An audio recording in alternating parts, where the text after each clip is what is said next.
사랑하는 기쁨의 교회 성도 여러분, 안녕하세요. 오늘은 다 같이 우리 마가복음 11장 우리 20절에서 26절의 말씀을 묵상합니다.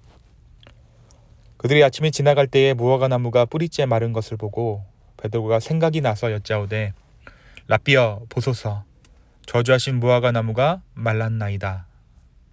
예수께서 그들에게 대답하여 이르시되 하나님을 믿으라.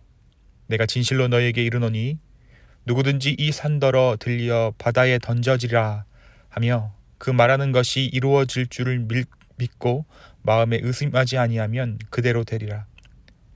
그러므로 내가 너희에게 말하노니 무엇이든지 기도하고 구하는 것은 받은 줄로 믿으라.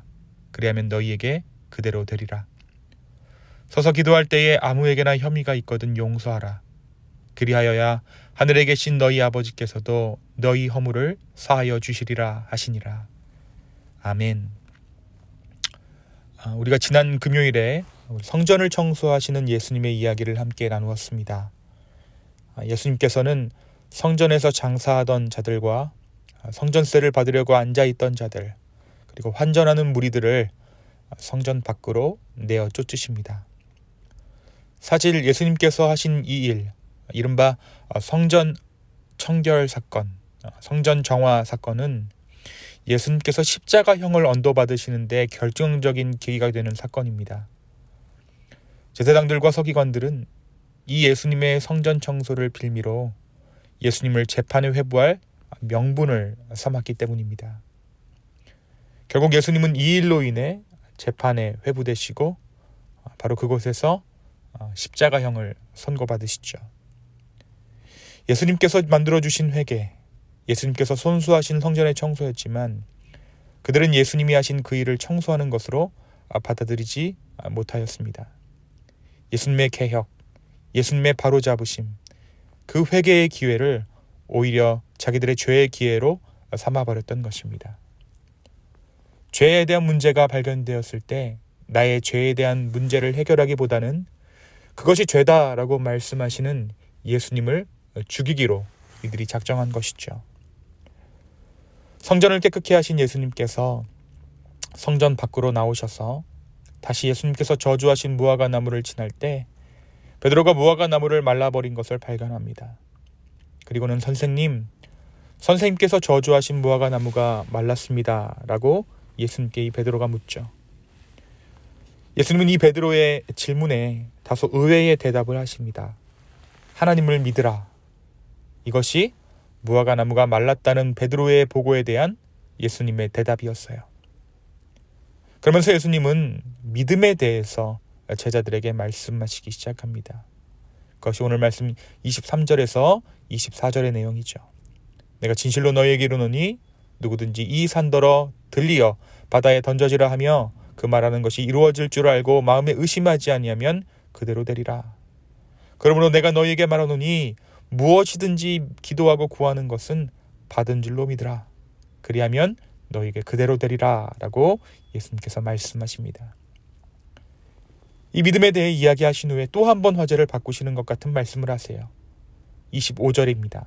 서서 기도할 때에 누구나 너에게 잘못한 자가 있으면 용서해라. 용서해야 하늘에 계신 아버지께서 너희의 허물을, 너희의 죄를 용서해 줄 것이다 라고 말씀해 주십니다. 사랑하는 성도 여러분, 오늘 말씀 우리에게 무엇을 말해주고 있습니까?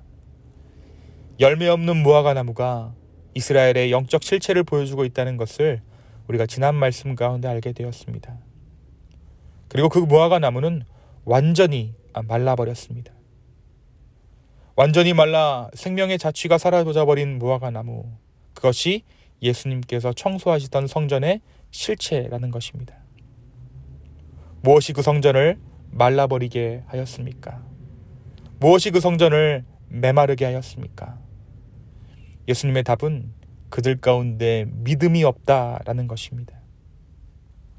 믿음 있는 자들이라면 하나님께 그렇게 제사할 수 없고, 믿음 있는 자들이라면 성전을 강도의 소굴로 만들지 않았을 것이다 라는 예수님의 말씀입니다. 그들이 시편의 말씀대로 믿음이 있었더라면 내 아버지 집을 기도하는 집, 여기고 그 안에서, 그 성전 안에서 기도했을 것이다 라는 것이 예수님의 말씀이죠. 그들 가운데 결국 하나님을 인정하는 믿음이 없었다라는 것입니다. 이 믿음이란 다름 아닌 하나님께서 우리의 구원자 되시고 지금도 살아계셔서 눈동자와 같이 이스라엘을 바라보고 계신다라는 믿음이에요. 이스라엘은 이 사실을 믿지 않습니다. 믿는 것처럼 보였지만 그들은 하나의 믿음도 없었던 것이죠. 그들은 살아계신 하나님을 인정하지 아니했습니다. 그들의 편의성에 하나님을 끼워 맞추었어요. 그들의 생계를 위해 하나님을 이용했습니다. 종교적인 면피를 위해 제사를 드렸고 종교 지도자들은 그들의 종교심과 하나님을 이용해 자기 지위를 유지하는 것에 사용했습니다. 믿음이 없으면 믿음 비슷해 보이는 것을 통해 믿음을 증명하려고 하는 것이 인간의 본성이라는 것입니다. 하지만 예수님께서는 진짜 믿음이란 산더러 바다에 내 던져지라 선포하면 이루어지는 믿음이라 말씀하십니다.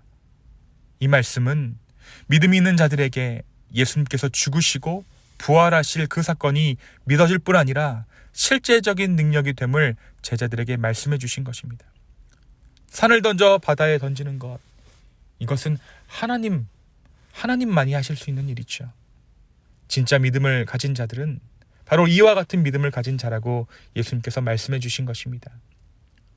그러면서 이 믿음을 통해 이 믿음이 이루어야 할 일에 대해서 말씀해 주세요.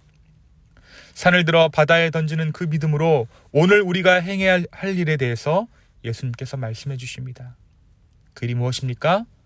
다름 아닌 나에게 잘못한 그 사람, 나에게 혐의가 있는 그 사람을 용서하는 일입니다.